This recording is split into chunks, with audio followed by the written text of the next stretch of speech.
Do you want to switch the app language quickly on PicsVerse app?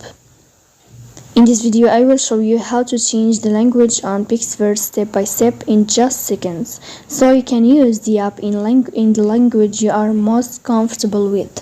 So let's go to this application of PicsVerse. As you see here in this page, you will find this sign of mine here on profile, so we'll tap on this sign. After that, in this page you will find settings, so we click on settings, and here we'll find language, so we'll tap on language, and then you can start to choose or change your language in this window here, as you see. So that's it. This is how it works. If you are enjoying watching this video, and if this video is helpful for you, don't forget to press the bell icon and subscribe. See you next time.